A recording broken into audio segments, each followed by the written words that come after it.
বন্ধুরা দেখো, আজকে একটা নতুন খাবার ভিডিও নিয়ে চলে এসেছি। আজকে বিরিয়ানি গরম করছি। এই বিরিয়ানি কালকে মা কিনে এনেছিল, অনেক রাতে কিনে এনেছিল, তাই আমি খাইনি। মা ফ্রিজে রেখে দিয়েছিল বাড়ি থেকে। তারপরে বিরিয়ানির প্যাকেটটা নিয়ে আসলাম, এনে গরম করলাম। দেখো গরম করছি। আমি কিন্তু একা খাবো না, আজকে দলু আর গোলু এসেছে, ওদেরকে এই বিরিয়ানিটা দেব। আমার সাথেই ওরা খাবে, তার জন্য ভালো করে গরম করে নিলাম। আমি ভীষণ খুশি হয়েছিলাম। দেখো লেগ পিস দিয়েছে বিরিয়ানিটা, আর কিন্তু ডিম ছিল না, তাই আজকে দিদুন বাড়িতে অনেকগুলো ডিম সিদ্ধ করেছিল, তাই বিরিয়ানির সাথে ডিম সিদ্ধ আমরা পেয়ে গেলাম। তারপরে দেখো গরম করা হয়ে গেলে একটা থালায় কিন্তু বিরিয়ানিটা আমি ঢাললাম, ঢেলে ওদেরকে খেতে দিলাম আর আমিও খেলাম।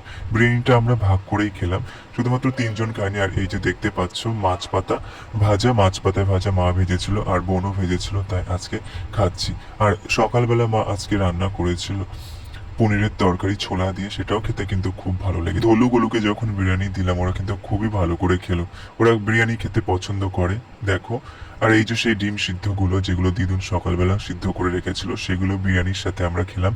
ধলুগুলোকে দিলাম ডিম সিদ্ধগুলো, ওরাও ডিম সিদ্ধ খেতে খুবই পছন্দ করে। প্রথমে লেগ পিস দিয়ে বিরিয়ানিটা খেলাম, লেগ পিস দিয়ে খাওয়ার পরে তারপরে মাছ ভাজা দিয়ে খেলাম, মাছ পাতায় ভেজেছিল সেই মাছগুলো খেলাম। আর ছিল ডিম সিদ্ধ, ডিম সিদ্ধও খেলাম। খেতে কিন্তু খুব ভালো লেগেছে বিরিয়ানিটা। ধলুগুলোকে জিজ্ঞাসা করলাম, ওরাও বললো খেতে কিন্তু খুব ভালো লেগেছে বিরিয়ানিটা। বিরিয়ানিটা খেয়ে ওরা খুব খুশি হয়েছে। ছোলার ডাল দিয়ে পনির রান্না করেছিল। দেখো বিরিয়ানি দিয়ে খেলাম, খেতে কিন্তু খুব ভালো লেগেছে। দেখো শেষ পাতে পাতায় মাছ ভাজা খাচ্ছি।